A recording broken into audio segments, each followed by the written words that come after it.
Welcome back, horror fans. Today, we return to the murky depths of Victor Crowley's reign with Hatchet 3 and Victor Crowley.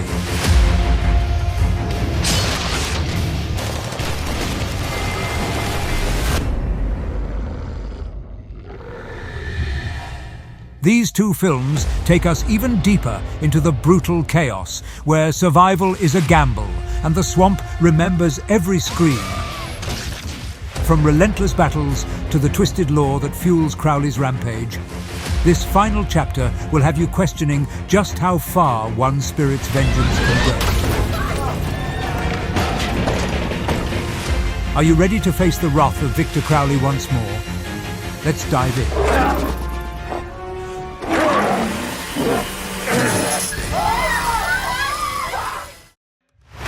Hatchet 3, 2013. With a swift pull of the trigger, she obliterates Crowley, but the horror isn't over yet. As Mary Beth stumbles through the swamp, she discovers the bodies of her companions, only to hear the spine-chilling whispers of Victor echoing through the trees. Determined to finish the job, she fires up a chainsaw, but Crowley's undead strength proves overwhelming. A brutal struggle ensues, with Mary Beth managing to turn the tables, sending Victor onto the very chainsaw intended for her. With her victory still fresh, Mary Beth rushes into the Jefferson Parish Police Department, only to be met with skepticism and drawn weapons. She's got a gun! Get on the floor! Drop the gun! Now! I killed him.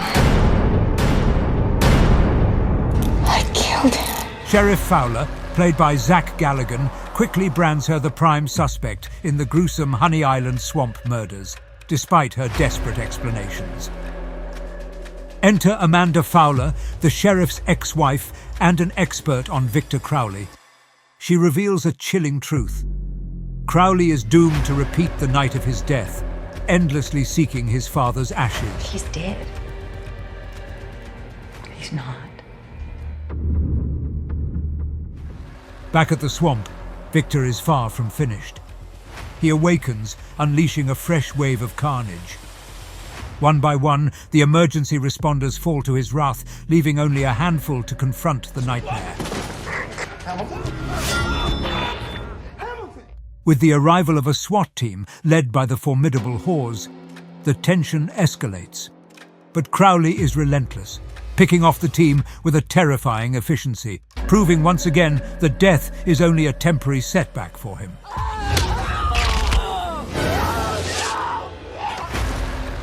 In a desperate bid for survival, the remaining deputies, including the courageous Dougherty and the resourceful Andrew, barricade themselves in an ambulance.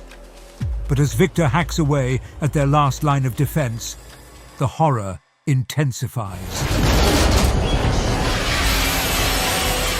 Meanwhile, Amanda, along with Deputy Winslow and Mary Beth, confronts Victor's only living blood relative, Abbott McMullen, demanding the ashes that could end Crowley's suffering. What the hell do you want with my uncle's ashes anyway? This is part of a police investigation. Show me your badge.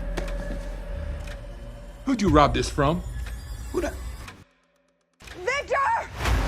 Back at Crowley's dilapidated home, the final confrontation ignites.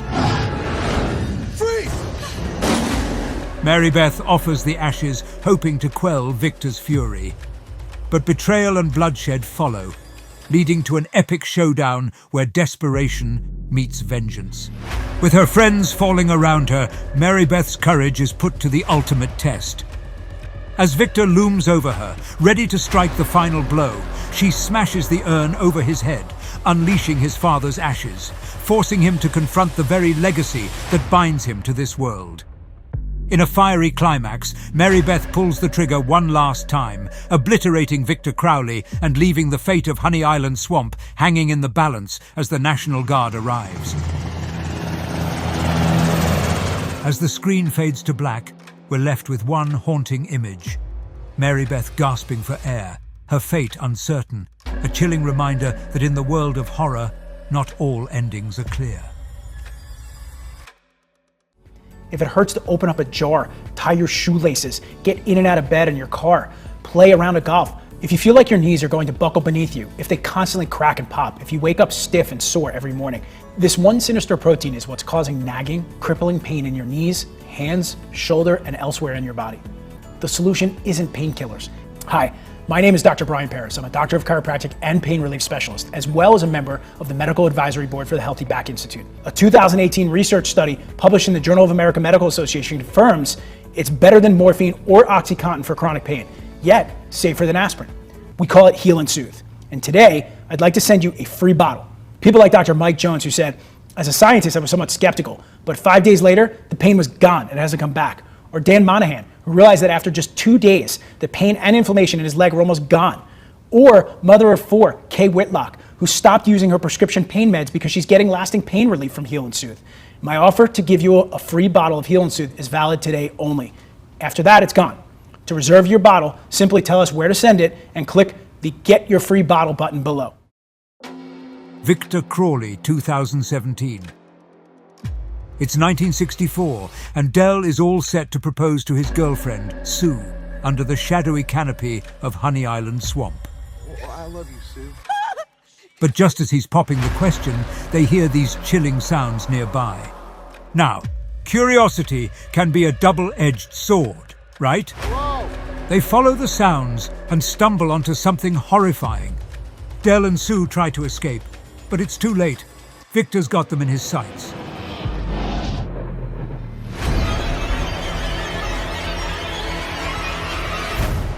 Flash forward to the present day, and we meet Andrew Yong, the lone survivor of a massacre in Honey Island Swamp a decade ago.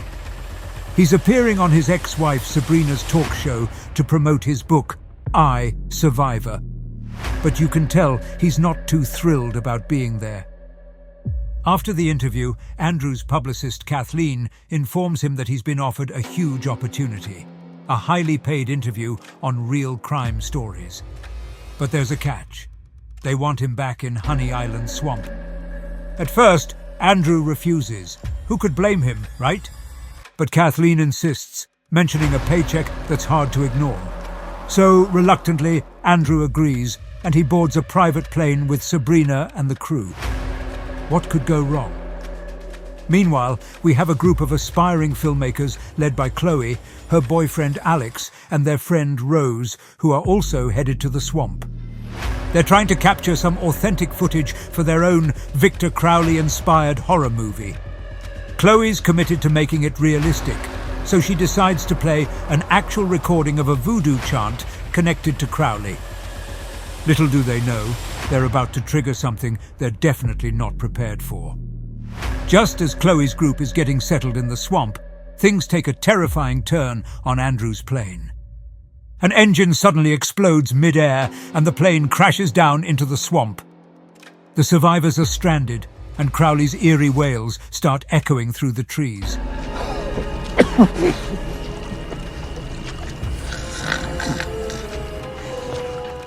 With the wreckage around them, Andrew and the others try to figure out a way to survive. But Crowley is relentless. And one by one, he's picking them off, making sure no one feels safe for even a second. Every time someone tries to escape, Crowley's there, unyielding. It's a tense game of cat and mouse as each survivor tries to outwit the relentless spirit of the swamp. Realizing that Crowley won't stop, Andrew and the others come up with a last-ditch plan. They'll try to lure him into the plane's engine. But it's easier said than done. Just when it looks like there's no hope left, Dylan, a determined tour guide from Chloe's group, decides to make the ultimate sacrifice. He tackles Crowley into the engine, putting an end to the terror. For now. As the dust settles, we see Andrew and Rose as the only survivors, making it out by the skin of their teeth. And just when you think the nightmare's over, we get a glimpse of Mary Ann Dunstan watching the news from home, ready to hunt down Victor Crowley once and for all. A special thanks to our fearless fan, Mitch for bringing these unforgettable films into the spotlight. Now it's your turn. Drop your takeaways, thoughts, or any details Silent Hour might have missed in the comments below. The comment with the most likes will earn the title of the fearless soul of this episode from our icebreaker community, Silent Hour. And don't forget to follow us on our other platforms. We're on Rumble, where we upload our videos when YouTube flags them, giving you access to more disturbing content. Check us out on Instagram for exclusive trailers before they hit YouTube.